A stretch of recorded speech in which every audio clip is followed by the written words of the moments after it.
राधे राधे। आप सभी को धनतेरस की बहुत बहुत शुभकामनाएं। सभी सुनने वालों को माँ लक्ष्मी की कृपा बनी रहे एवं माता रानी आपके घर में बहुत धन धान्य लेकर आए और सभी मनोकामनाओं को पूर्ण करे। आइए आज सुनते हैं धनतेरस की कथा।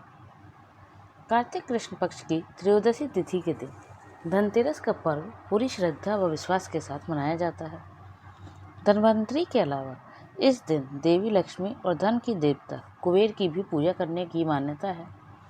इस दिन को मानने के पीछे धनवंतरी के जन्म लेने की कथा के अलावा इसके बारे में एक दूसरी कहानी भी प्रचलित है। कहा जाता है कि एक समय भगवान विष्णु मृत्युलोक में विचरण करने के लिए आ रहे थे। तब लक्ष्मी जी ने भी उनसे साथ चलने का आग्रह किया। तब विष्णु जी ने कहा कि यदि मैं जो बात कहूँ तुम अगर वैसा ही मानो तो फिर चलो। तब लक्ष्मी जी उनकी बात मान गई और भगवान विष्णु के साथ भूमंडल पर आ गई। कुछ देर बाद एक जगह पर पहुंचकर भगवान विष्णु ने लक्ष्मी जी से कहा कि जब तक मैं ना आऊं तुम यहाँ ठहरो, मैं दक्षिण दिशा की ओर जा रहा हूँ, तुम उधर मत आना।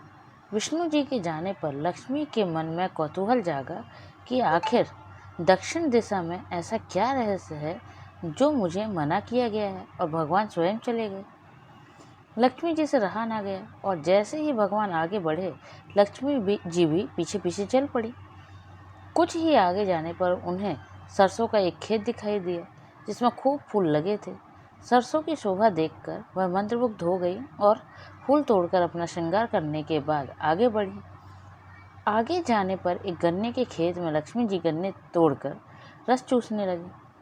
उसी क्षण विष्णु जी आए और यह देख लक्ष्मी जी पर नाराज होकर उन्हें शाप दिया कि मैंने तुम्हें इधर आने को मना किया था, पर तुम ना मानी और किसान की चोरी का अपराध कर बैठी। अब तुम इस अपराध के जुर्म में इस किसान की 12 वर्ष तक सेवा करो। ऐसा कहकर भगवान उन्हें छोड़कर क्षीर सागर चले गए। तब लक्ष्मी जी उस गरीब किसान के घर रहने लगी। एक दिन लक्ष्मी जी ने उस किसान की पत्नी से कहा कि तुम स्नान कर पहले मेरी बनाई गई इस देवी लक्ष्मी का पूजन करो, फिर रसोई बनाना, तब तुम जो मांगोगी मिलेगा। किसान की पत्नी ने ऐसा ही किया। पूजा के प्रभाव और लक्ष्मी की कृपा से किसान का घर दूसरे ही दिन से अन्न धन रत्न स्वर्ण आदि से भर गया। लक्ष्मी जी ने किसान को धन धान्य से पूर्ण कर दिया। किसान के 12 वर्ष बड़े आनंद में कट गए। फिर 12 वर्ष के बाद लक्ष्मी जी जाने के लिए तैयार हुए। विष्णु जी लक्ष्मी जी को लेने आए तो किसान ने उन्हें भेजने से इनकार कर दिया। तब भगवान ने किसान से कहा कि इन्हें कौन जाने देता है, यह तो चंचला है, कहीं नहीं ठहरती, इनको बड़े बड़े नहीं रोक सके। इनको मेरा शाप था, इसलिए 12 वर्ष से तुम्हारी सेवा कर रही थी। तुम्हारी 12 वर्ष सेवा का समय समाप्त हो चुका है। किसान हठपूर्वक बोला कि नहीं, अब मैं लक्ष्मी जी को नहीं जाने दूंगा। तब लक्ष्मी जी ने कहा कि हे किसान, तुम मुझे रोकना चाहते हो तो जो मैं कहूँ वैसा करो। कल 13 है, तुम कल घर को लीप पोत कर स्वच्छ करना, रात्रि में घी का दीपक जलाकर रखना और सायंकाल मेरा पूजन करना और एक तांबे के कलश के रूप में रुपये भरकर मेरे लिए रखना। मैं उस कलश में निवास करूंगी, किंतु पूजा के समय मैं तुम्हें दिखाई नहीं दूंगी। इस एक दिन की पूजा से वर्ष भर में तुम्हारे घर में से नहीं जाऊंगी। यह कहकर वह दीपकों के प्रकाश के साथ 10 दिशाओं में फैल गई। अगले दिन किसान ने लक्ष्मी जी की कथा अनुसार पूजन किया। उसका घर धन धान्य से पूर्ण हो गया। इसी वजह से हर वर्ष 13 के दिन लक्ष्मी जी की पूजा होने लगी है। जय माँ लक्ष्मी। अब आप सुनिए एक और कथा, समुद्र मंथन से जुड़ी कथा। कथाओं में वर्णन है कि समुद्र मंथन के दौरान त्रयोदशी तिथि को भगवान धन्वंतरी अमृत कलश लेकर प्रकट हुए थे। उनके हाथों में सोने का कलश देखकर देवताओं ने इसे अमृत का प्रतीक माना। तभी से इस दिन बर्तन और सोना चांदी खरीदने की परंपरा शुरू हुई। शास्त्रों के अनुसार भगवान धन्वंतरी को विष्णु भगवान का अंश कहा जाता है। धन्वंतरी ने संसार में चिकित्सा विज्ञान का प्रचार और प्रसार किया, इसलिए इन्हें आरोग्य का देवता भी कहा जाता है। कहा जाता है कि भगवान धन्वंतरी के प्रकट होने के 2 दिन बाद माता लक्ष्मी समुद्र से निकली और उस दिन दीपावली का पर्व मनाया गया। इस प्रकार धनतेरस से दीपोत्सव की शुरुआत होती है। सुनिए पौराणिक कथा। एक बार यमराज ने अपने दूतों से पूछा कि क्या कभी मनुष्य ने के प्राण लेते समय उन्हें दया आई। एक यमदूत ने बताया कि एक बार ऐसा हुआ जब एक नवविवाहिता अपने पति की मृत्यु पर विलाप कर रही थी।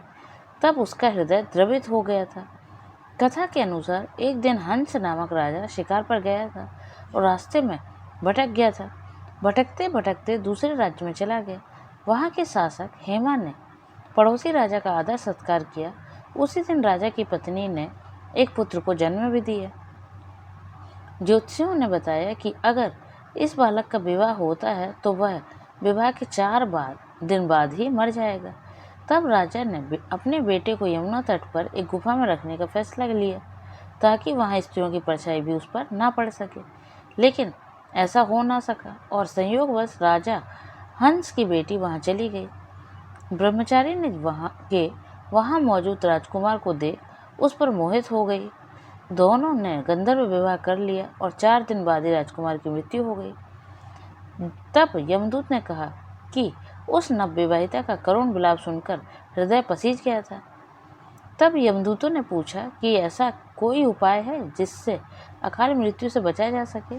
तब यमराज ने कहा कि धनतेरस पर विधि विधान से पूजा अर्चना और दीपदान करने से अकाल मृत्यु नहीं होती। इसलिए इस दिन यमराज, माता लक्ष्मी और भगवान धन्वंतरी की पूजा की जाती है।